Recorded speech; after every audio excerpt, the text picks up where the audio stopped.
Walt Disney World EPCOT Center in Florida. Welcome to Memorial Day coverage of the President's Inaugural Bands Parade. Hello, everyone. I'm Jed Ames. We're going to be your host today for this historic event. We sure are, Robin. The President's helicopter has just arrived. And let's join the Voices of Liberty right now for the beginning of today's event.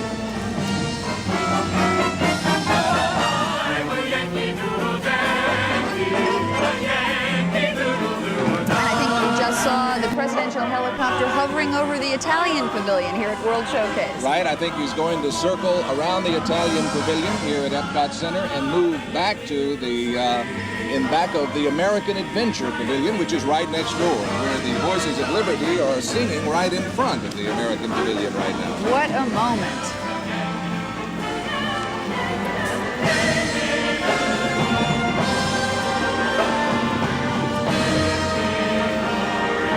As you can see, the President and Mrs. Reagan are moving into the presidential limousine right now for a short trek into the American Adventure Pavilion here at EPCOT Center. There they go, and this has been a moment several months in the making. Of course, this whole affair was frozen out back in January. And what you're looking at right now are some of the 18 high school bands that are participating in today's Memorial Day parade from throughout the nation. And these kids are excited, Robin. You can bet your bottom dollar on that. You sure can. There are enough goosebumps in that crowd to go around. These kids are emotionally charged. They've been ready for this event since way back before last January's inauguration. And of course, all of their dreams and hopes were frozen in that awful snowstorm during the inauguration day. That's right. The Voices of Liberty here.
Magnificent. The Voices of Liberty. Those are terrific. Every time you hear it, it gives you the goosebumps, doesn't it? It really does. You can actually say that this is the inaugural parade that never was. Robin alluded to it just a few moments ago.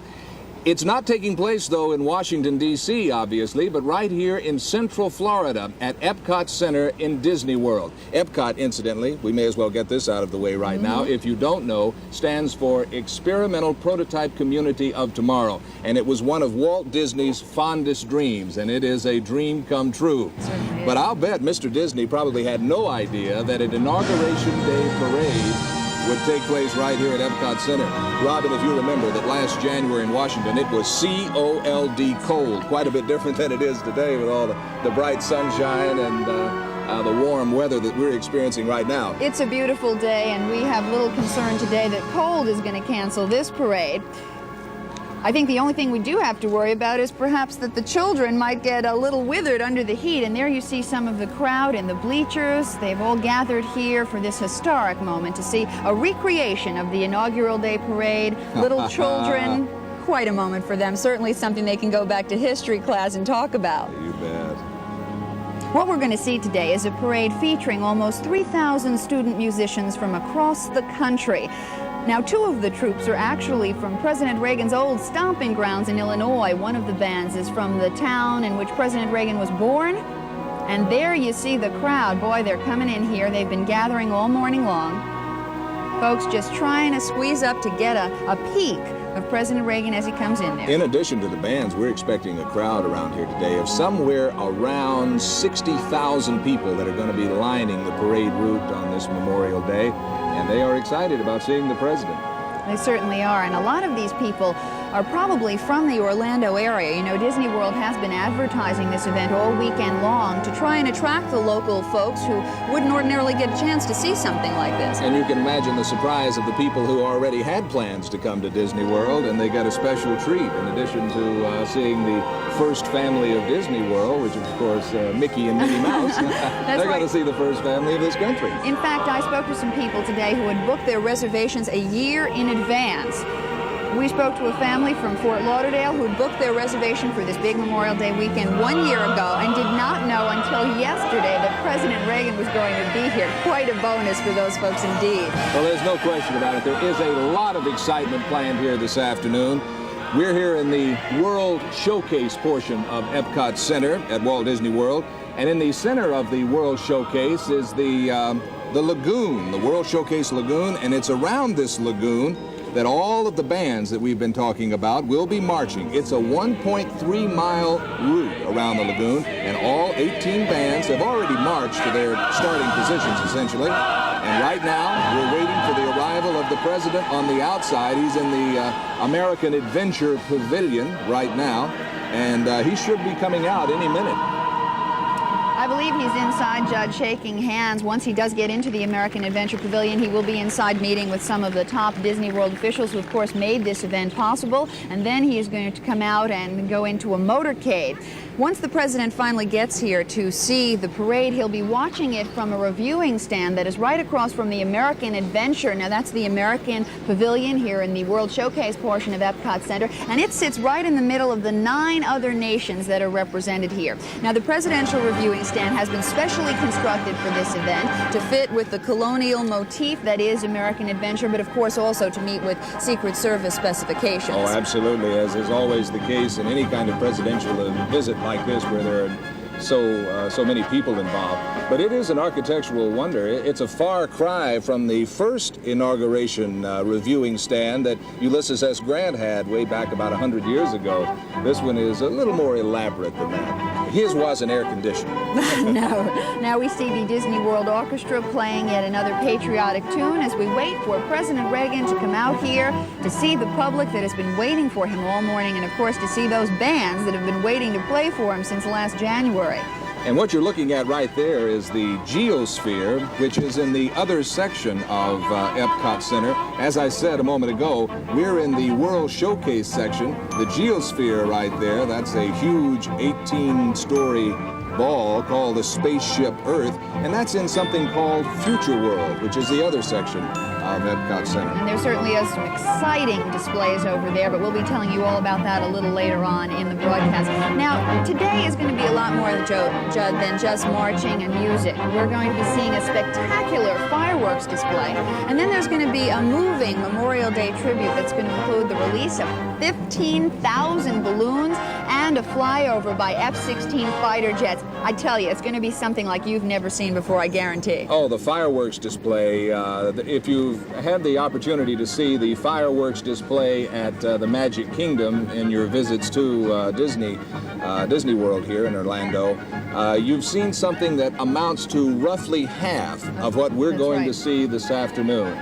In fact, they're going to use more shells in this fireworks display than they'd ever used before, and as you know, the explosions are going to come so quickly that it's going to be incredible. And what we're looking at right there is part of the parade route and some of the beautiful landscaping, all of the flowers that are so prolific throughout the entire parade route here at Epcot Center. It is absolutely beautiful, beautiful landscaping, beautiful day, and a lot of people are very excited about this Memorial Day parade and seeing the president, many of them, of course, for the first time. It is a once-in-a-lifetime opportunity. Think about it, how many people really get the chance, and so many of them by accident, to just stumble across a presidential motorcade. I was talking to a lady in the crowd earlier who, of course, didn't know that the president was going to be here until a few days ago and said that she can't believe she's going to get the chance to wave at him, and then she might have to get out of the car and try to kiss him. And I think Secret Service might prevent that a little bit. That may be a little bit much. Robin, I had not been to Disney World since 1979. The last time I was just about where we are right now. It was nothing but woods and marshland. And as you can look around here, you can see quite a few changes since then. Epcot Center, quite a project. I believe it cost $1 billion. That's $1 billion with a B dollars to put this on. And I understand that it's the largest construction project, private construction project, ever mounted in the United States. It's really spectacular out here, folks. What we were just looking at, by the way, was, tell everybody at home, that was the reviewing stand that we've been alluding to. I'm sure we're going to see it in a few more minutes.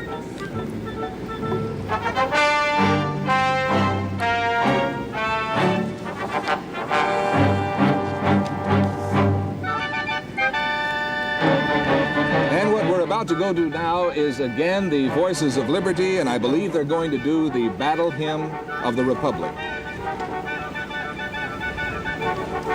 Well, they're going to do the Railroad Medley, not the Battle Hymn of the Republic.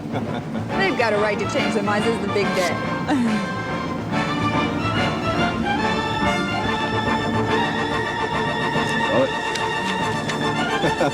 It sounds like I was right the first time, Robin. They are going to do the Battle Hymn of the Republic. You know, and things like this is such an incredible event to stage. So many times things do get a little flip-flopped in the About every 5 minutes, many times. And an event like this is just quite a spectacular, even on Disney standards, it's an incredible thing to pull off. Oh, they've done a marvelous job putting all this together.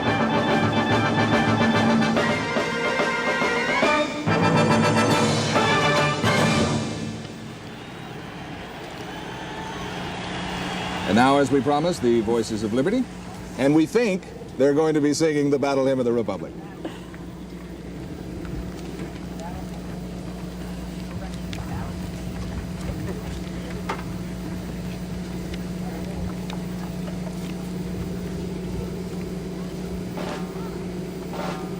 This is a group, incidentally, that is on permanent staff at the Disney facilities, and they sing all the time here at the American Adventure Pavilion here at Epcot Center.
Presidential motorcade. As you can see on your screen, it is entering the World Showcase Promenade right now for an introductory wave at all of the assembled bands. The president will completely circle the World Showcase Lagoon, 1.3 miles, so that everyone who is here this afternoon will have a chance to see him as he waves to all the gathered crowd. And Judd, there the president goes, starting to pass the Japanese pavilion. Again, one of 10 World Showcase pavilions here. The Japanese pavilion, I think you're about to see it in just a few minutes, is a 5-story pagoda. It is a replica of an 18th century pagoda that is in Japan. Incidentally, an interesting point. President Reagan specifically wanted to have a motorcade that went around the parade route. He requested it of Disney officials because he wanted the chance to get a close-up look at all those kids who so desperately wanted to play for him. And I'm sure he wanted to continue the tradition of having a First Lady take part in the inaugural day festivities. There you see Japan, I promised you. There's Japan. The First Lady to take part was Mrs. William Howard Taft back in 1913, and from then on, women participated in the parade, which until then had been strictly a male event. Well, we've made progress, haven't we? Isn't that beautiful? Listen to those voices.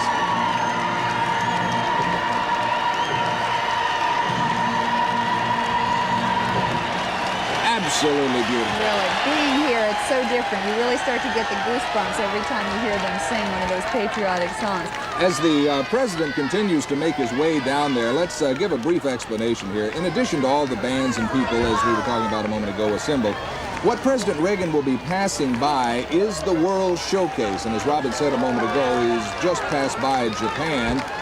He will go on to pass by a whole series of other countries, kind of a recreation of 10 nations with shops, shows, and restaurants throughout the motorcade parade. Right now, he is near the front door of Morocco. Now, this is the newest nation to be added to the World Showcase.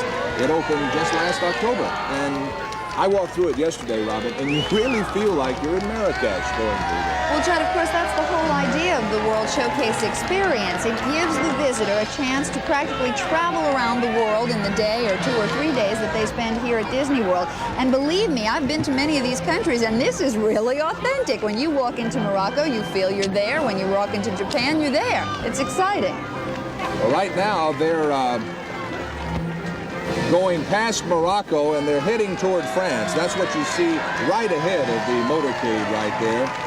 This pavilion houses some really extraordinary French landmarks, Robin. That's right, French landmarks past and present, and in fact there's even a recreation of the Eiffel Tower there. I'm not sure if the camera is picking it up for you, but I think one of the greatest landmarks in France is this restaurant they have there that is run by 3 of the best chefs out of France. And I'm living testament to that. I stayed there till about 11 o'clock last night, sampling some of the French cuisine.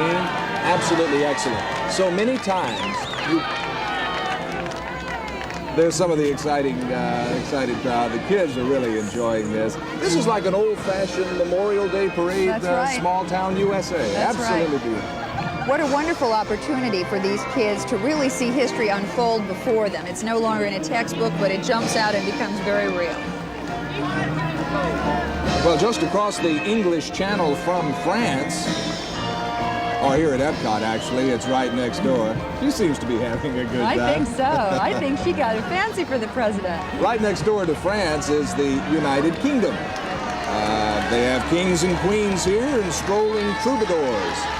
English history really comes to life, almost as lively as this crowd is. As you can see, the band members have kind of parted their ranks to allow the entrance or the passage of the presidential motorcade.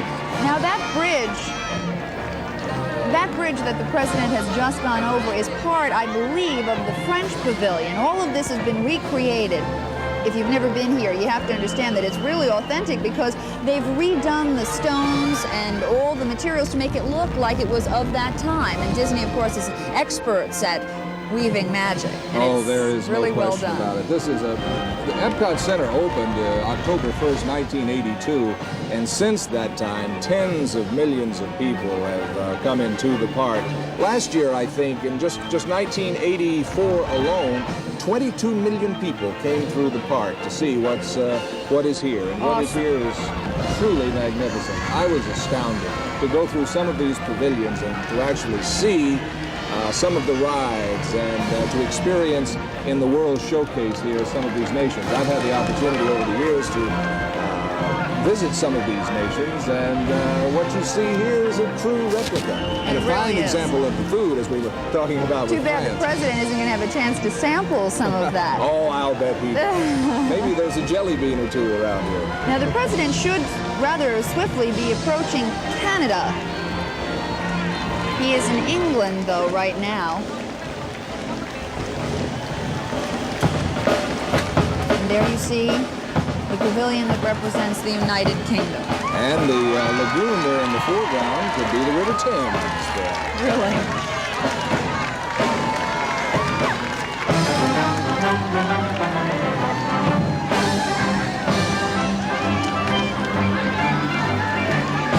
You know, the inauguration parade was first started back in 1789 with George Washington. He was escorted by military members and members of Congress to Federal Hall. That was in New York to take the oath of office.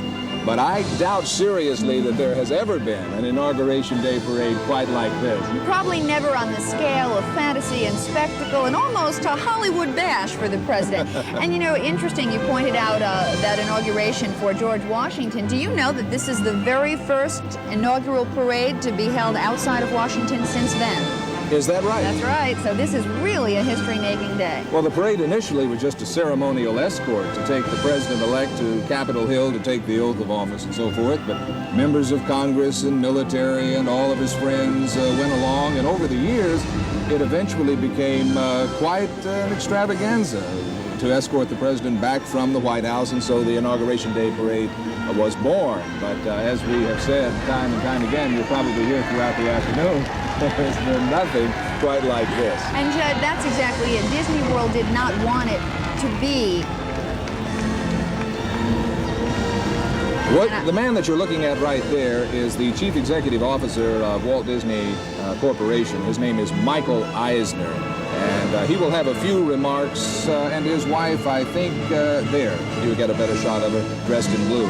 He will have a few remarks to make as the president winds his way around the World Showcase Lagoon here and takes up his position at the reviewing stand, which will take place in just a few minutes. Certainly a proud moment for the Eisners. I was saying before that Disney World, in fact, did not want this just to be a parade, and that's why they've gone to tremendous lengths to make this a star-spangled tribute to the president, and we'll be seeing later on exactly what I mean by that with the spectacular finale that they've planned. But they really didn't just want this to be a procession of marching bands, and I think we're going to see that that, in fact, is not going to be the way it is. I think it's going to be quite a spectacle, and here comes the president again. I think he's going through Canada now. And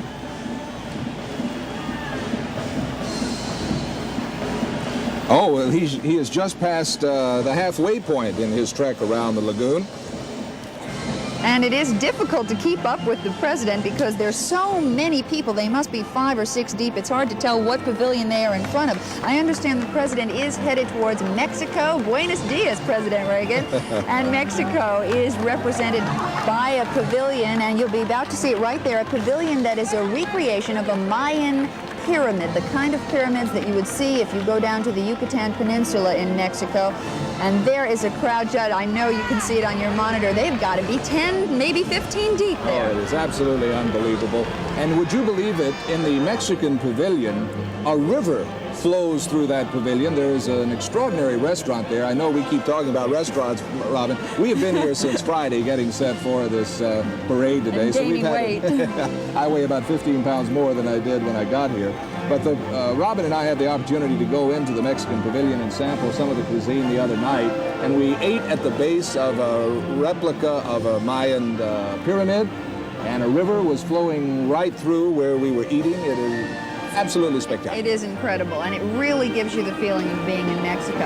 And there you see another shot of the crowd. Practically everybody here is decked out with American flags. I believe that might be a shot of some of the VIPs that were invited. Again, going back to the presidential motorcade as he slowly winds his way down, trying to get a look at everybody that he can.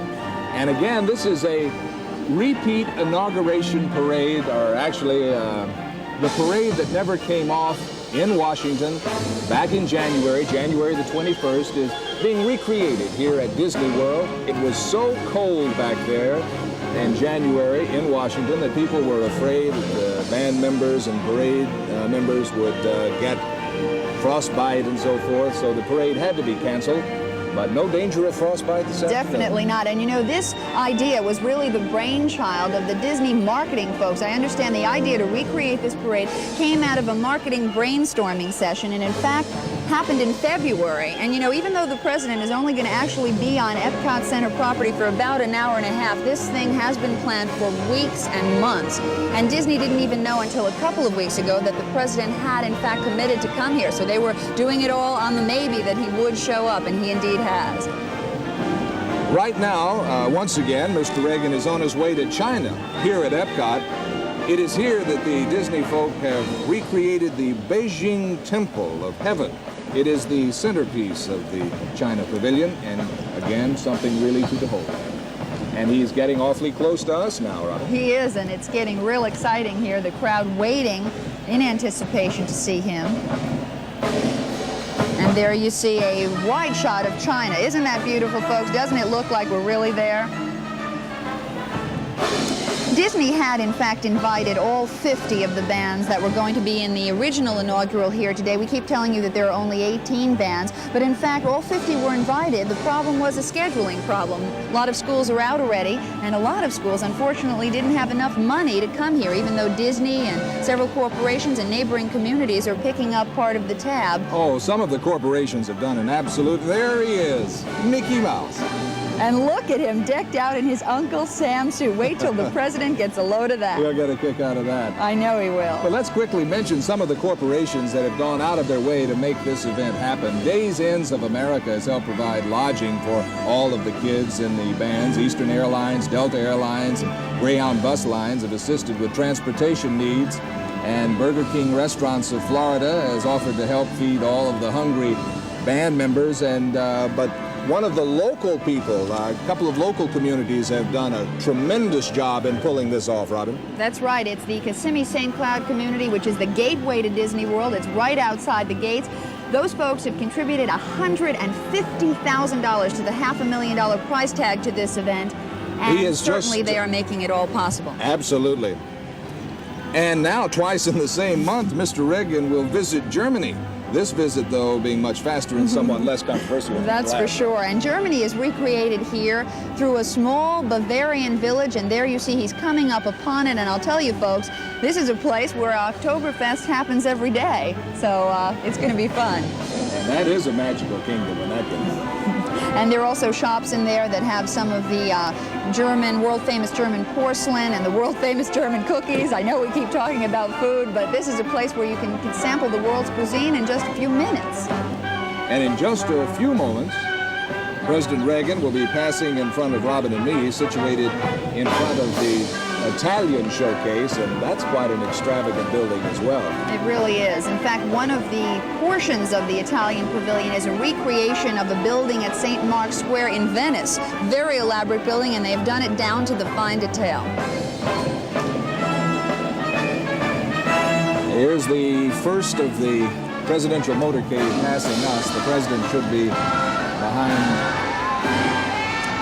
And Go ahead. Well, the president is in the car with the flashing red lights in case folks at home are having trouble figuring out which limousine he's in. Sometimes that's tough. Everybody has their flags ready in salute of the president, and I know when I saw any president for the first time, it is quite a moving experience, and I know these folks are going to treasure it forever. No question about it. You can hear the crowd noise picking up in the background here because the president's motorcade is now passing us, and quite a bit of noise, a lot of flag waving, a lot of excited kids, and just thousands of smiles. Thousands of cameras going off, of course. Lots of film to be used here today. Of course, President Reagan is being flanked by lots of Secret Service people, and there he goes, President Reagan and Nancy. Flanked by Secret Service personnel, always a concern in an event like this where there is a tremendous amount of public exposure for the president. On their way now to the reviewing stand, the president will, of of course, leave the motorcade and exit into the viewing stand where he will make some remarks. And as we indicated a moment ago, the Chief Executive Officer of the Disney Corporation, Michael Eisner, will also make some opening remarks as well. A lot of festivities planned this afternoon, still a lot of excitement to come.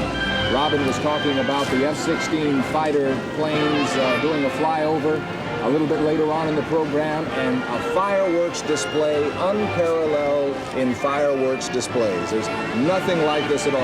Ah, here he Here's a is. historic moment, Judd. The Mickey President and Minnie. And Mrs. Reagan meet Mickey and Minnie Mouse. And, you know, really and truly, this has to be a significant event. It is a lot more significant than you might think.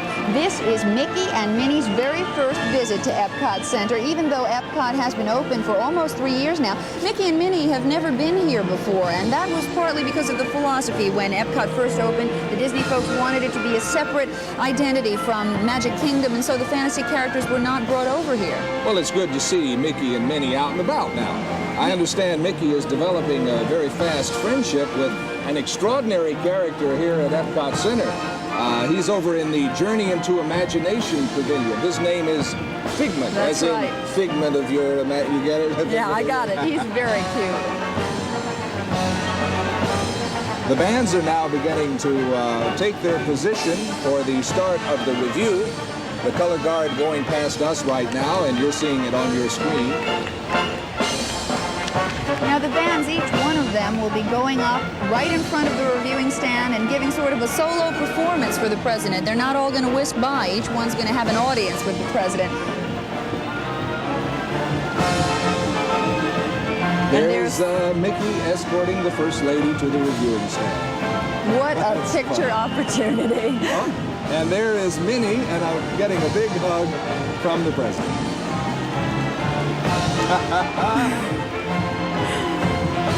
I bet you President Reagan has never had an opening or a meeting like this before.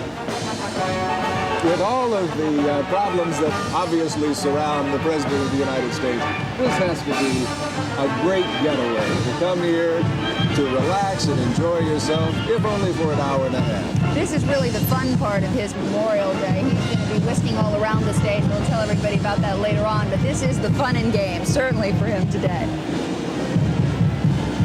That is a sight. Mickey Mouse in an Uncle Sam suit. I don't care how old you are, he's still adorable. The first family of Disneyland, Disney World, meeting the first family of the United States. Now that presidential reviewing area that we've been alluding to throughout the broadcast, and oh, Mickey. Mickey saluting the President of the United States. This whole area where you see the president standing has been sealed off early this morning, so Secret Service could make their normal routine sweep of the place like they do any time the president is out in the public. And it was just recently opened up so the VIPs could go in there and line up for this event. Security, obviously, as you have indicated, is very, very tight. And I think they're now making their way. Is that Mickey pointing his way to the reviewing stand? I think so. Come this way. And Mickey and Minnie showing the president and Nancy how to walk up the steps to the reviewing stand. And Michael Eisner following along. I think it's hard to see on these monitors, but I believe that the Eisner family are waiting inside the reviewing booth right now.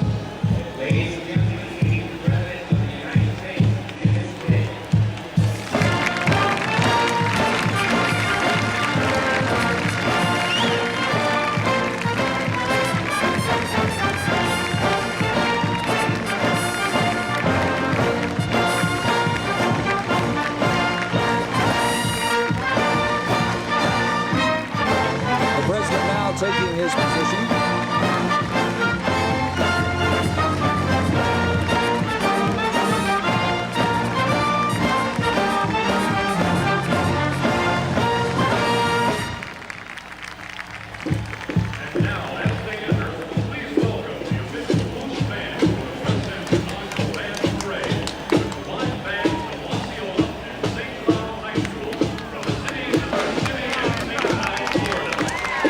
course, they were the cities that we referred to before. These two are the host bands. They were not originally scheduled to be in the inauguration in Washington, but they are here today to honor their communities, which we told you before did so much to make this event possible, kicking in $150,000 to help the other students get here.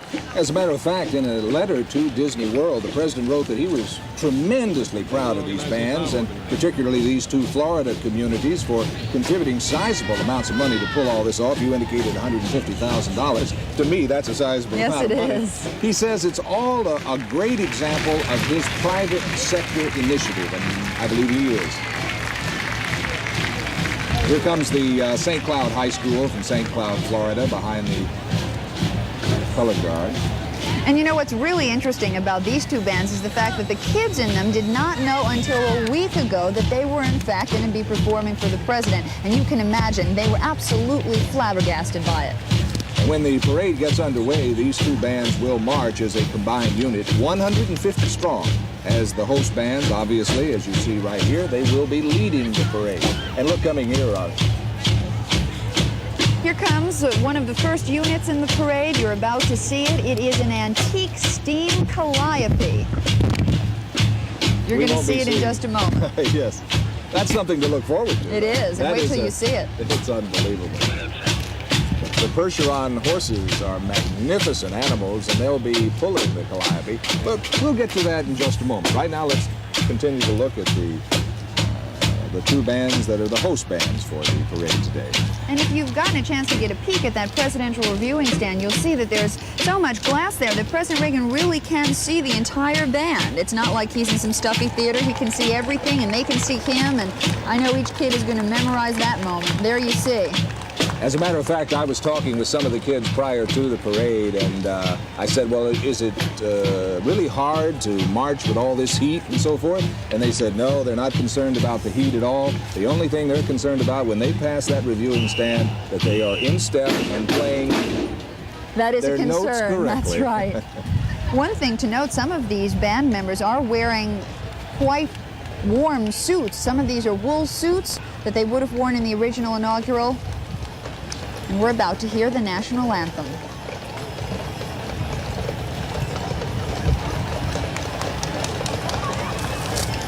And the thundering hooves you may hear in the background.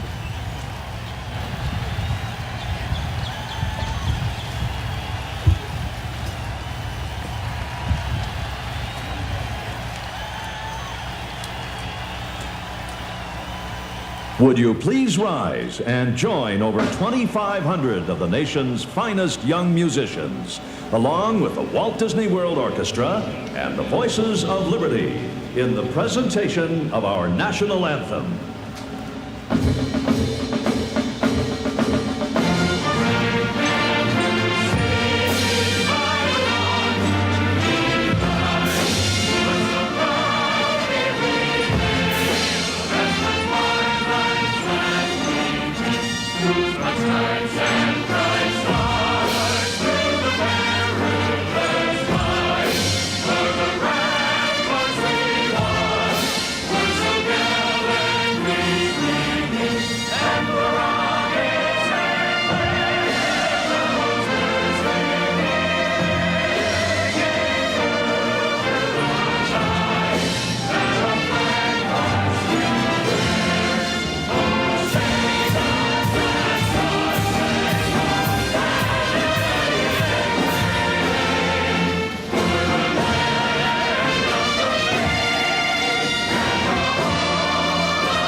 Isn't that a sight to behold? Ladies and gentlemen, here to welcome the President and Mrs. Reagan, the Chairman and Chief Executive Officer of Walt Disney Productions, Mr. Michael Eisner, and his wife, Jane. I'd like to welcome everybody here to Walt Disney World. Chief of Staff Ronald Reagan, welcome you here. All the other dignitaries, including the young people that came here. A man that's the oldest American to climb the Mount Everest is here with us. We welcome Mrs. Reagan as well. I just want to say that I was in Washington 105 degrees ago. It was minus 20 degrees at the inauguration. It's 85 here today. Even though this isn't the official, it's the unofficial inauguration parade. It's the first time since 1789 it has not been in Washington. I just want to say that Walt Disney, were he alive today, would be proud to be standing here in my place with the President of the United States. And I welcome him with Mrs. Lillian Disney, his widow, to our great, wonderful company here. Ladies and gentlemen, the President of the United States, Ronald Reagan.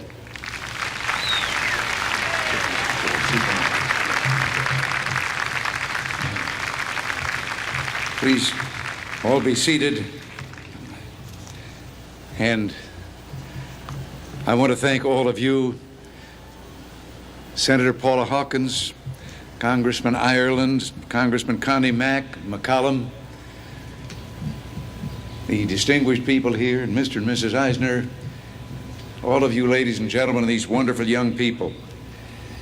We have come here, our first stop this morning on this Decoration Day was at Arlington Cemetery. And I just wonder if, because of the special character of this day, Memorial Day, if we couldn't perhaps bow our heads for a few seconds in silent prayer for those who have given their lives that we might live in liberty.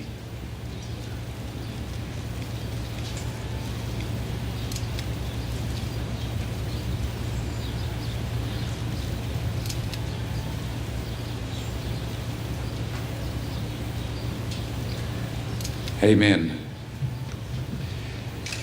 Well, indeed, it is an honor for me to be here today to receive a magnificent gift that I received and a second and very much warmer Inauguration Day. I understand that in preparing for this event, more than 2,500 young people worked with sponsors in the private sector who donated food, transportation, and lodging. And each of you who helped to make this private sector initiative possible has my heartfelt thanks. Tomorrow evening, I will address the nation about a dramatic proposal to reform our tax system.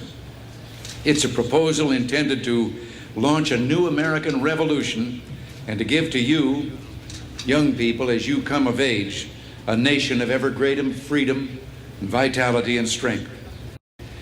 You know, today we're enjoying a standard of living that when I was your age could not even have been imagined. Buoyed by medical breakthroughs and rising standards of living, the life expectancy of Americans has been increasing steadily for 50 years. I've already surpassed my own life expectancy at my birth by 20 years. Now, there are a lot of people that find that a source of annoyance, but I appreciate it very much. Today, we take for granted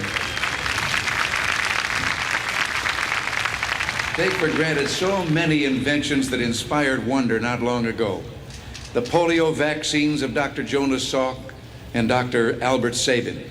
Television, first in black and white and now in vivid color. Drought-resistant seeds and cold-resistant grains. Computers in the workplace and the home. Spacecraft that can orbit the Earth for days and then land gently on a desert runway. Despite the predictions so many made during the Great Depression when I was a young man, life in America today is not worse. It's far better. And let us ask then, what made it so? Was it government directing our daily lives? During these past 5 decades, the government has indeed provided vital services and helped improve life for many people. No one doubts the necessity of a strong national defense or the role our military has played in keeping us free. Likewise, no one doubts the importance of the government's safety net for those in genuine need. Yet our national experience shows that when government grows beyond these two limited duties, when government lays claim to more and more of our resources and begins through massive regulation and high taxation to impinge on our individual freedoms, then our economy grows not more prosperous, but less so. Throughout the 1970s, for example, government's growth was unbridled, yet our economy stagnated. By 1980, the gross national product registered zero growth. If it was not the government that spurred our economic growth, was it perhaps our natural resources? Our vast land has always been blessed by a mighty multitude of resources, broad plains, powerful rivers, and rich deposits of minerals. Yet in a sense, the primary reality of a resource exists not in the earth, but in the minds of the men and women who give it usefulness and value. Consider oil. A century ago, oil was nothing but a thick, foul, and useless liquid. It was the invention of the internal combustion engine that gave oil its function. Or think of sand. Sand that used to be nothing but the stuff that deserts are made of. The development of the silicon microchip has given sand a vital function. And today we use it to make chips that give home computers their intelligence, monitor functions on aircraft, and guide our satellites through the dark reaches of space. No, it's not been so much our resources or our government that have given us our enduring vibrancy and growth, but the initiative and enterprise of individual Americans. Air travel, for example, has become commonplace because test pilots like Lindbergh had daring and engineers like Boeing and Douglas had the wits and determination. The government might have wished it could simply decree a polio vaccine, but it took years of unremitting effort and dedication by Dr. Salk and Sabin to make the vaccines a reality. In this setting, one story of a private initiative is particularly appropriate. Back in Missouri, in the early 1900s, there lived a farm boy who discovered that he had a knack for drawing barnyard animals. As an adult, he began to put his animals into cartoons, and he became convinced that he could entertain people by telling stories about a little creature with a high voice, red trousers and yellow shoes and white gloves. Professionals in the field made fun of the idea. And to produce his first cartoons, the young man had to sell or pawn virtually everything he owned. But today, 57 years later, this man and his creation have become permanently fixed in the history of our popular culture. His name was Walt Disney. His little creature was Mickey Mouse.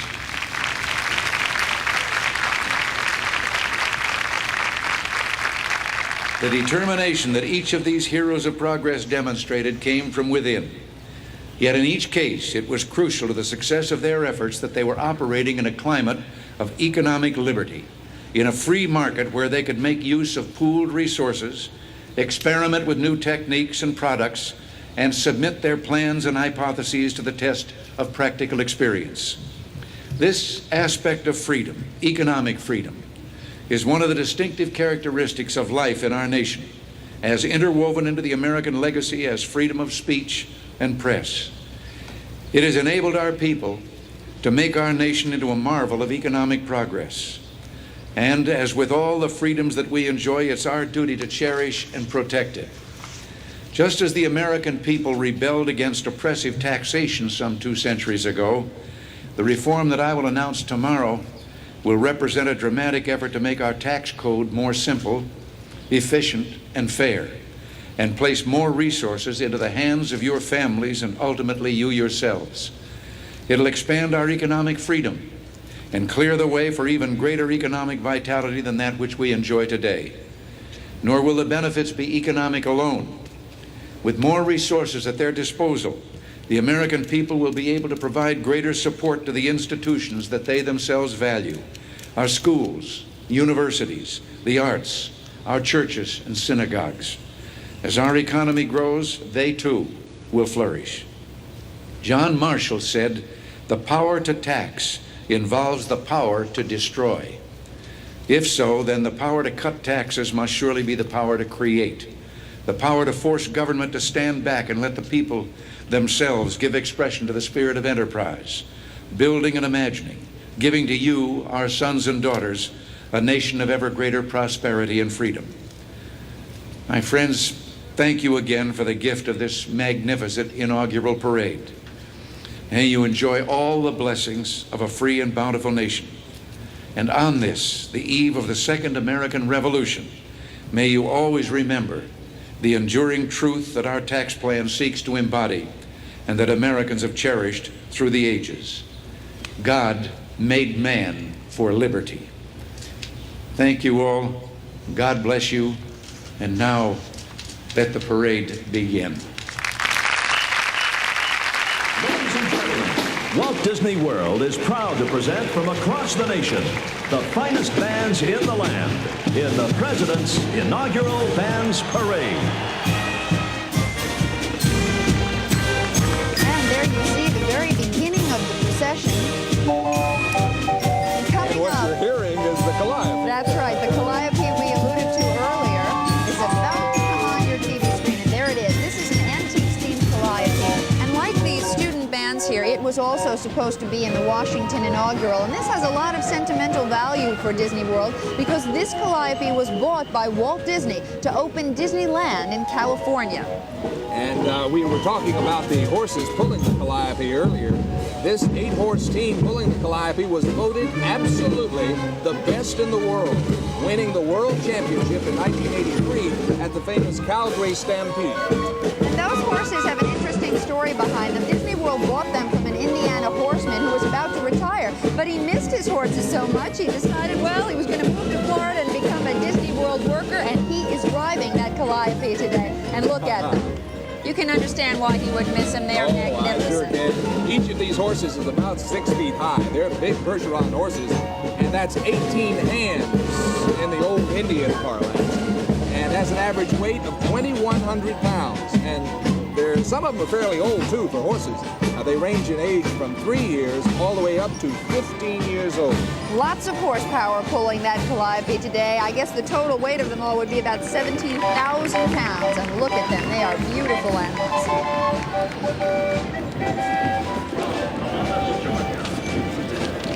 So the President Inaugural Bands Parade has officially begun. 18 college and high school bands from throughout the country appearing.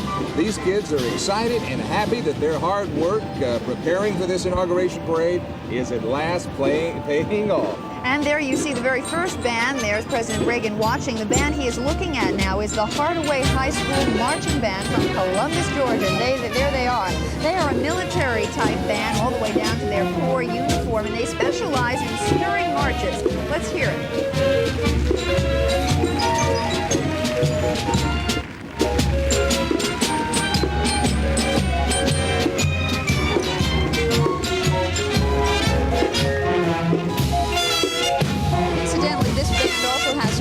To its credit, it is one of the 5 Sousa Flag and Honor Band winners in the country, and that's an important event for high school bands. And they don't have to worry, Robin. I was looking. They're all marching in step.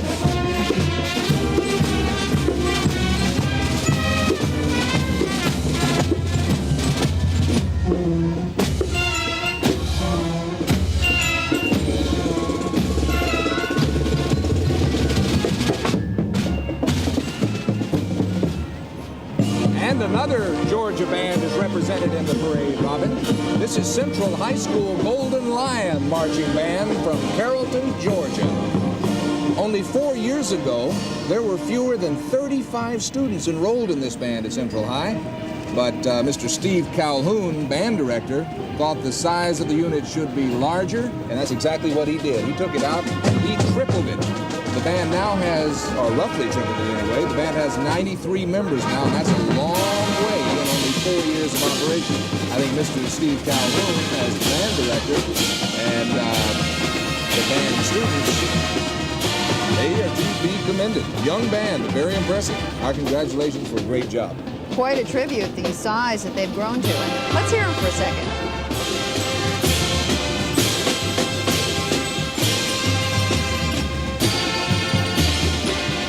President Reagan saluting the band members. And there goes the color guard. This is something that really touches some nostalgic chords in President Reagan. He loves this kind of thing.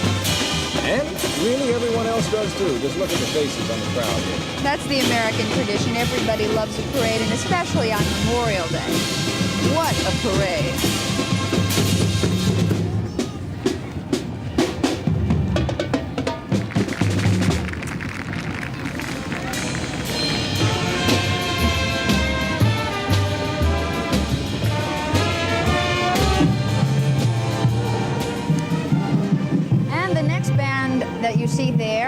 procession is from a different part of the country. This is the New Bedford High School Whaler Marching Band from New Bedford, Massachusetts. And they have a little different sound than the rest of them. They are characterized by a jazz sound and very colorful visual presentation, as you see right there. And you know, this band has never lost a high school band competition. I wonder if the New Bedford football team could say the same thing. That'd be a great combination if they could. And in fact, this band has won, in the past 3 years, been named one of the top 5 bands in the country. And they've also been chosen to represent North America in a music festival in Vienna, Austria. They are quite a band. They're playing the spirit of Massachusetts. And with all the tremendous building projects going on in their state right now, anyone who's seen Boston lately knows there is definitely a new spirit pervading all of Massachusetts, and these kids are really good ambassadors for that new spirit. Spirit of Massachusetts with the New Bedford High School Whaler Marching Band. Another interesting point about this band, the band director had a heart attack last month, and the kids took over without him. They continued to practice, and today is his very first day back. He's got to be very proud. Well, he's got to be happy he's alive to see this, first of all, and he's got to be proud of these kids. But it's good to have him back.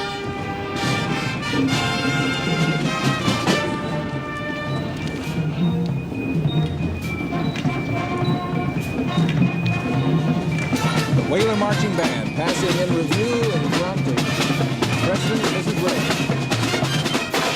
This certainly isn't the reviewing stand at Pennsylvania Avenue, but I bet President Reagan likes it just as much. I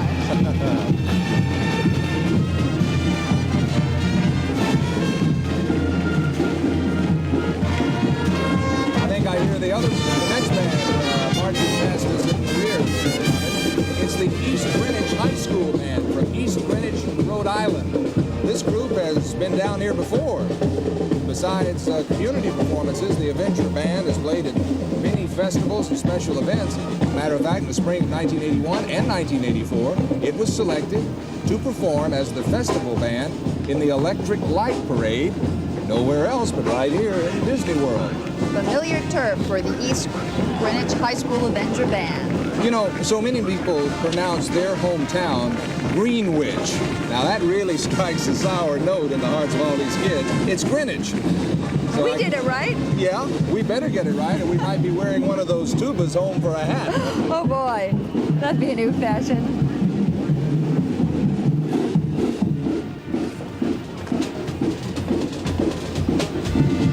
Here you see some of the VIPs. Right across from the presidential reviewing stand are some bleachers that are set up for about 800 VIPs and invited guests. But it's important to know that this is not an invitation-only spectacle. It is totally open to the public, and as you mentioned earlier, there are about 50 to 75,000 people expected to be here. And there again, you see the VIP bleachers getting a very close-up look at the president and the bands. The band you're seeing right now is the next one up. It's the Grayson County High School Cougar Band. Now this band, Judd, gives all new meaning to the term award-winning. And there you see them. And let me tell you, this band has won 46 first-place awards in competitions in the Bluegrass State in the past 2 years.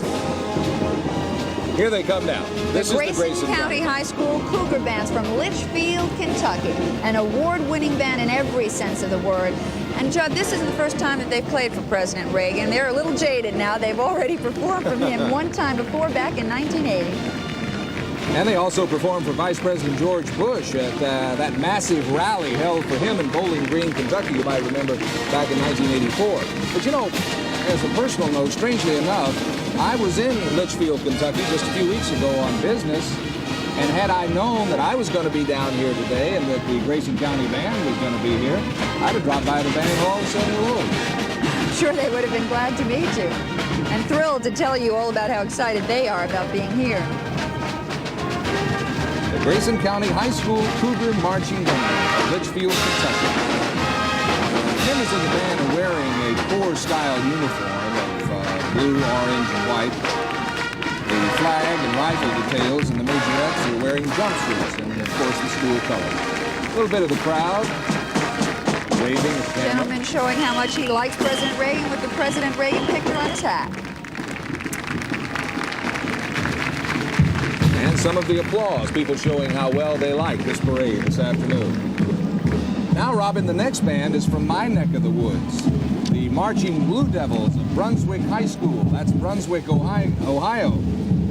As a TV anchorman in Cleveland, I was there that day that this band performed for Mr. Reagan's campaign visit to Cleveland back in November of 1984. The Blue Devils did a good job then, and they're doing a terrific job right now. They certainly are, and this is a 61-year-old band, probably one of the older bands with a much longer tradition behind it than some of the others. And you know, that tradition was almost cut short a couple of years ago. I happen to know a personal thing about this, Robin. The Marching Blue Devils of Brunswick High School in Ohio faced elimination due to severe financial problems within the school district. That was just a couple of years ago.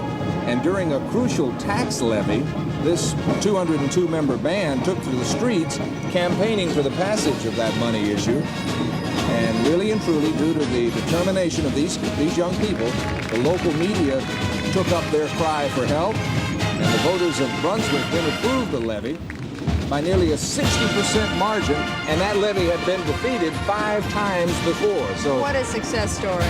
this band can really be proud of that and their performance here today. And I understand that the community, again, of course, to help them get here, raised something like $40,000 to bring them here this time around, a second inaugural parade.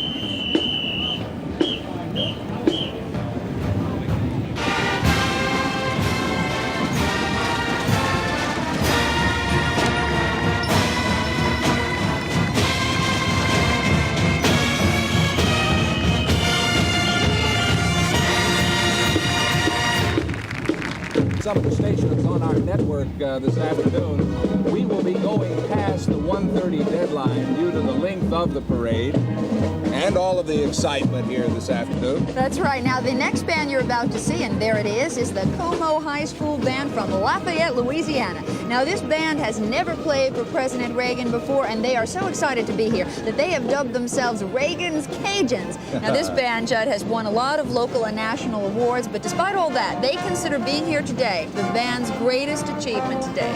And they're proud of their Cajun heritage. You can bet on that. That, of course, being in Louisiana. And one of their songs that they're playing is the Cajun March. The children in this band range in age from 14 to 18 years old. They, again, like all the other bands, have been practicing for this moment for a long time.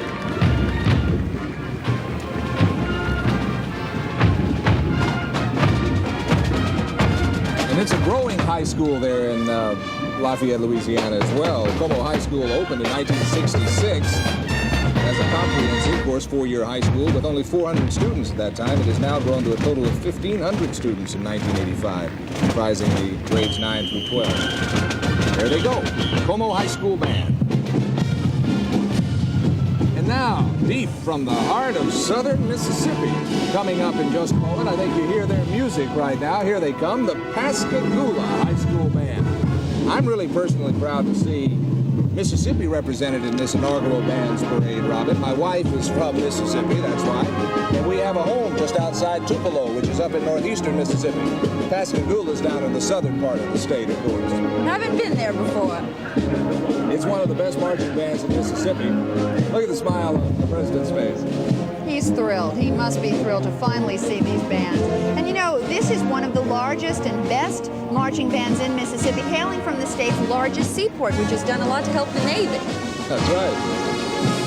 Pascagoula is also the home of Congressman Trent Lott, minority whip of the House of Representatives and a former saxophone player in this band. So this band has quite a heritage behind it. It sent some people to the Capitol Hill. And they're about to salute President Reagan, I think, with the Battle Hymn of the Republic.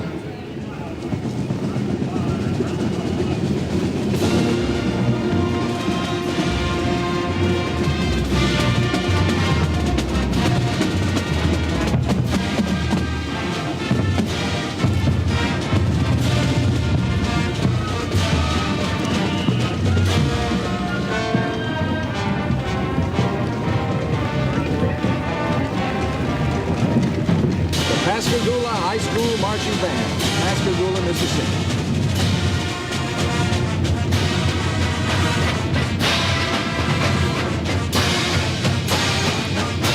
director Jerry Ball can really be proud of this band.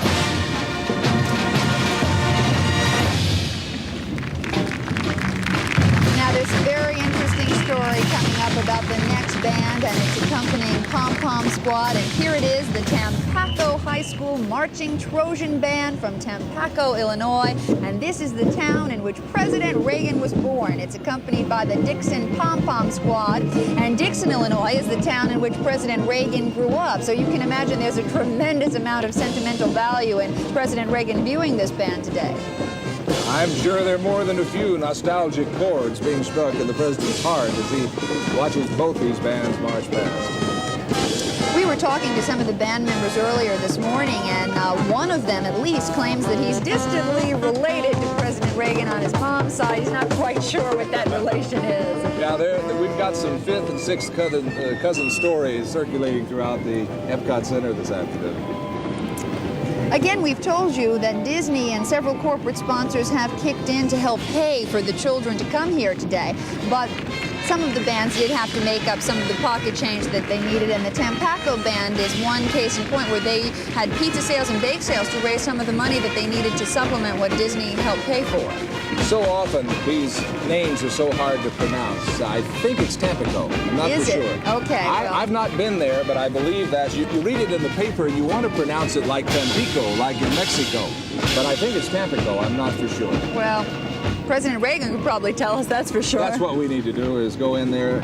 It's air conditioned in there. Maybe he would let us in and we could ask you about that. The next band coming up,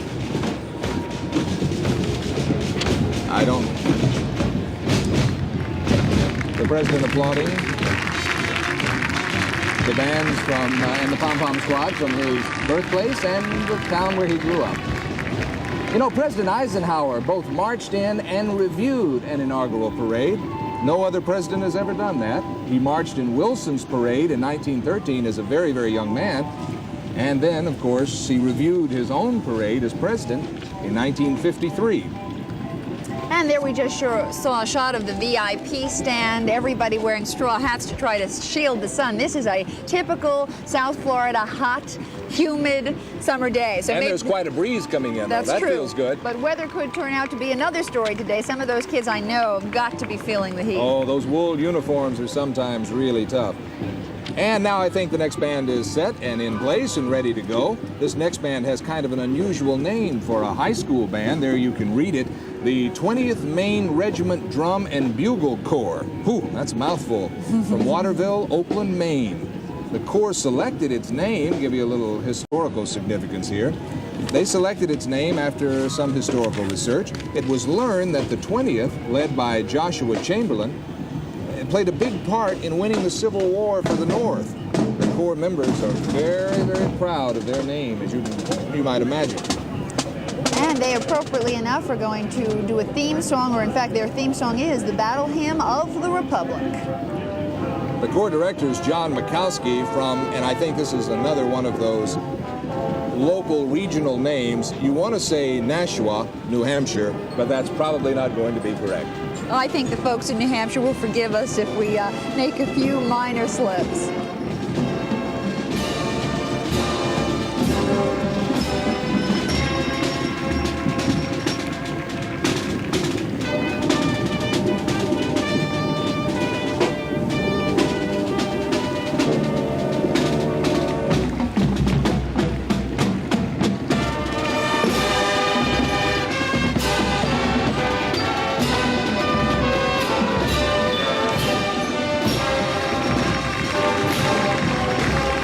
This band is a little bit more unusual than most of the bands represented here today. The 20th Maine Regiment Drum and Bugle Corps, which is based in Waterville, Oakland, Maine, is comprised of youngsters 12 to 18 years of age, but they all don't go to the same school. They total 72 members, but the Corps membership reflects students from throughout the state and is open to all Maine students who have a knowledge or, of course, interest in music. It's quite a group. Judd, another interesting and unusual band coming up. This is the Holland High School Marching Dutchman Band from none other than Holland, Michigan. Now, what makes this band so unusual, and there you hear it, they are wearing wooden shoes, so they have a different sort of sound than your normal band. When I was in high school, the band director always accused me of wearing wooden shoes. Looking at these youngsters marching, I can finally take that as a compliment. Isn't that great? You know, Holland, Michigan is also the tulip capital of the United States, and their tulip festival held every spring is always a lot of fun to see. I bet it is. And colorful. That's charming, isn't it? The Marching Dutchman Band, clampening down the street. Listen to that sound. It's great.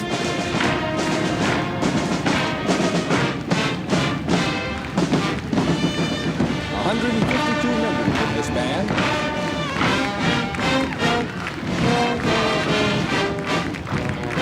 And there's a little one wondering, what am I hearing? Wait a minute, I'm supposed to be hearing trumpets. What are all these shoes?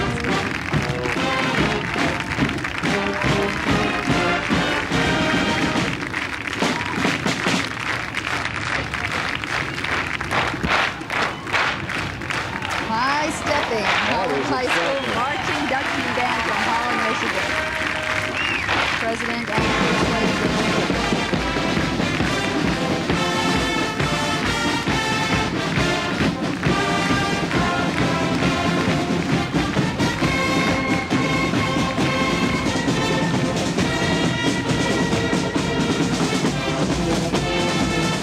Here we go, the Holland High School Marching Dutchman Band. Complete with wooden shoes.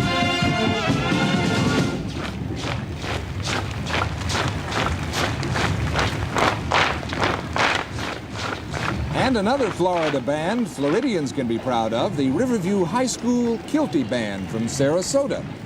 The Riverview High School Band has been privileged to perform at a variety of functions during the past 27 years, including a European tour of Scotland, England, France, and Germany. And they're doing the same thing essentially here today in the World Showcase at That's EPCOT right. Center. The band is accompanied by bagpipes, dancers, and of course the color guard.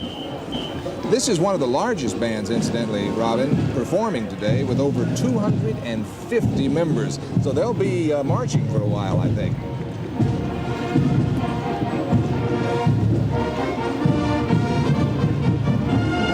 There, of course, is the President and Mrs. Reagan talking things over with the Eisners. Both couples enjoying today's President Inaugural Bands Parade. And Michael Eisner is, of course, the chief executive of Walt Disney World, and Disney World is the organization that came up with this idea to recreate the inaugural parade and give all those kids who were frozen out in January a chance to do it all over again and really relive or start to live a once-in-a-lifetime dream. Michael Eisner referred to it a moment ago. It was 20 degrees below zero back on January 21st. It's no wonder they had to cancel that parade. And here we are in 85 degrees sunshine. It's a great afternoon for a parade. Welcome to Florida sunshine. And for those of you who might keep track of this sort of thing, the band consists of 200 musicians, 22 color guards, 2 banner carriers, 10 bagpipes, and 24 dancers.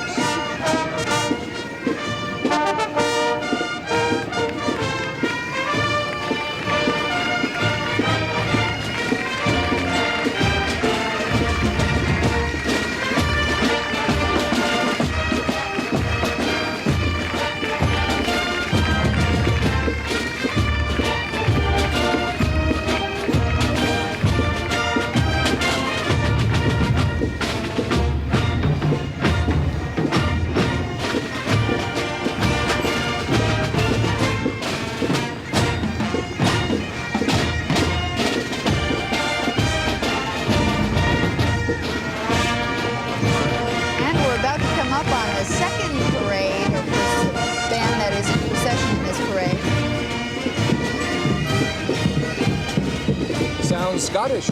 And it is Scottish. This is the second group to be decked out in Scottish garb. And there you see the University of Iowa Scottish Highlanders. There they are. This is one of the few university-based bagpipe groups in the country and one of the few university groups in this procession. And as you can see, they are decked out again in elaborate Scottish uniforms. These uniforms are modeled after the Black Watch of Scotland. They're in their kilts and their elaborate hose and their feathered bonnets. And there are 36 pipers and drummers in this group.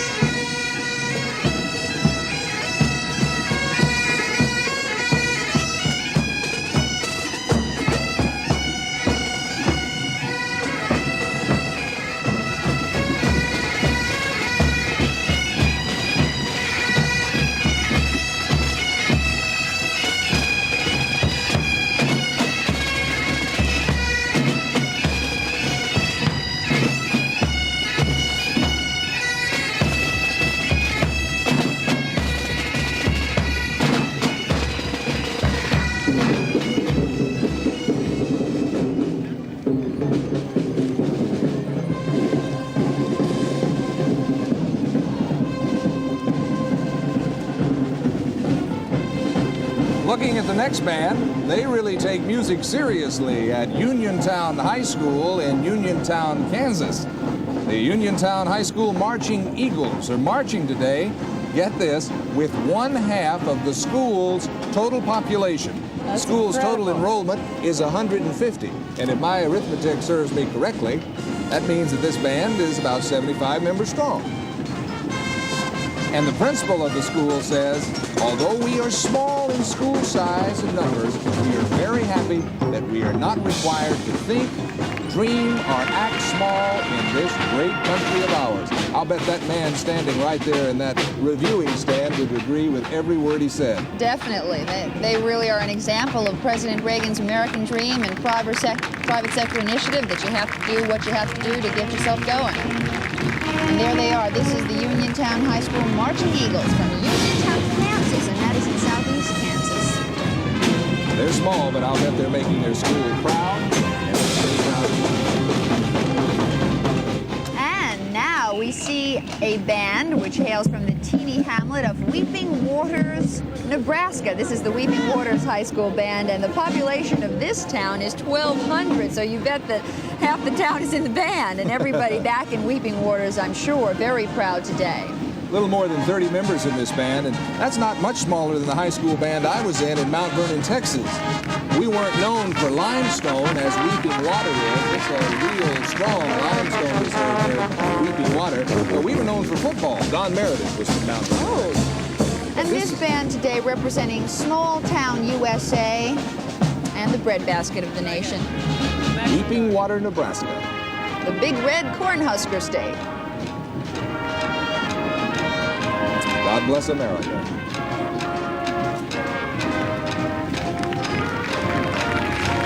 This band performed in 1981 for Vice President Bush in Lincoln. That's Nebraska, of course.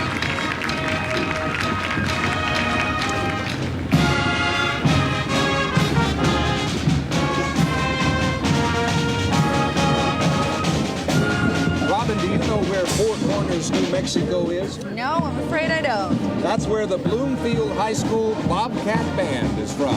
Bloomfield, New Mexico is located in kind of a unique geographical area known as Four Corners. And that's where the borders of New Mexico, Colorado, Arizona, and Utah meet.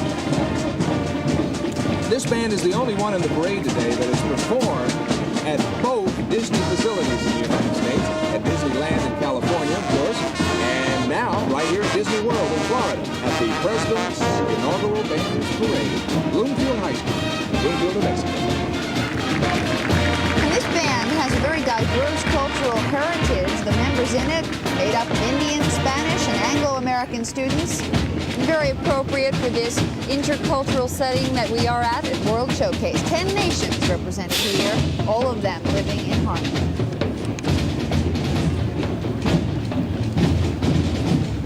Each one of these bands have done various functions to raise money in order to come here today, and this particular band picked up trash along the highways to earn funds for this inaugural trip. A little bit for the environment, a little bit to come to. God. And this this is the final band in our procession, otherwise known as the Pride of Capitol Hill. This is the Eastern High School Blue and White Marching Machine. From none other than Washington, D.C., they have sojourned all the way here to Florida to serenade their neighbor, President Reagan. The music is called the USA Salute, and it's an entire arrangement of patriotic songs. Listen and see if you can pick out the names of the songs.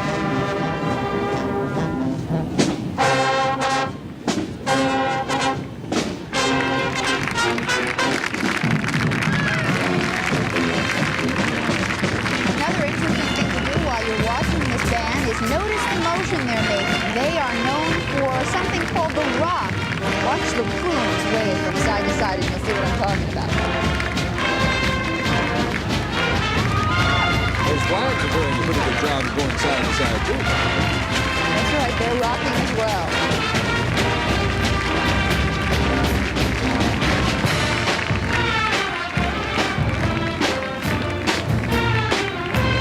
The band director is Robert Sands, and he is from Miami, Florida, my hometown of the moment. He's, I'm sure Mr. Reagan recognizes this band. yes, I'm sure he does. And there's the rock I'm talking about. You see those plumes? There you go. Back and forth. Those are the 18 bands in the President's Inaugural Bands Parade that finally got to perform after cold weather canceled the original inauguration parade in Washington back in January.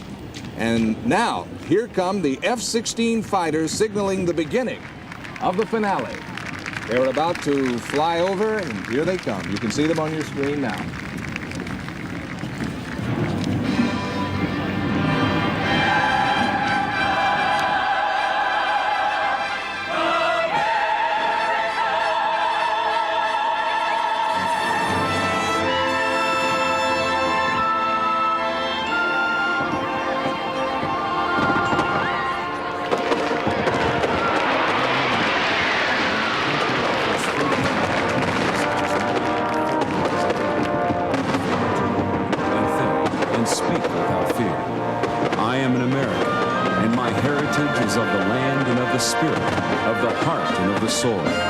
I believe that America has answered the voice inside of every human being that cries out to be free. I am an American, and I speak for democracy and the dignity of the individual. And so, my fellow Americans, ask not what your country can do for you, ask what you can do for your country. My fellow citizens of the world, ask not what America will do for you, but what together we can do for the freedom of man. I have a dream this afternoon that the brotherhood of man will become a reality in this day with this faith. 40 feet down, 2.5, picking up some dust. 4 forward, drifting to the right a little. Contact light. Okay, engine stop. We copy you down, Eagle. Tranquility Base here. The Eagle has landed. America has always been greatest when we dare to be great. We can reach for greatness again. We are first, we are the best, and we are so because we're free.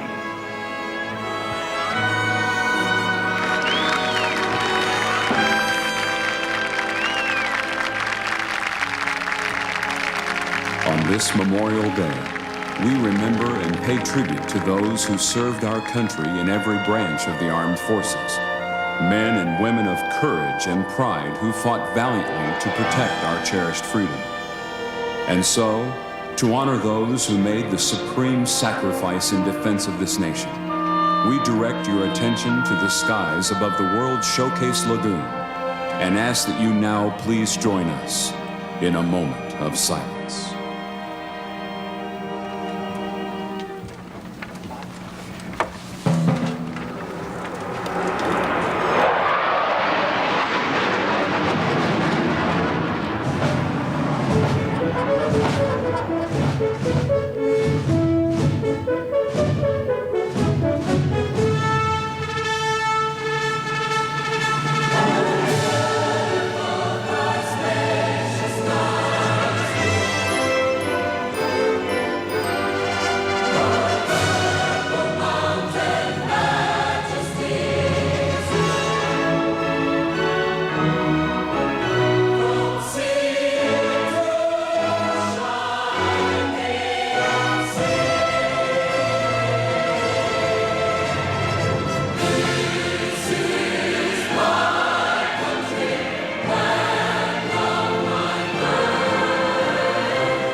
incredible. Please, you all Thank you most- for joining us on this very special occasion.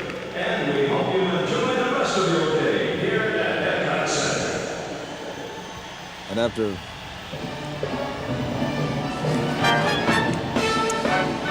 And there you see the Reagans waving and saying goodbye. President Reagan about to board his helicopter for the airport for yet another Worldwide Memorial Day stop. next stop, Miami, I think, and he's going to appear at a fundraiser for a GOP person that I think you're very familiar with, being from Miami. That's right, it is Senator Paula Hawkins. It's going to be held in downtown Miami in the Omni Hotel.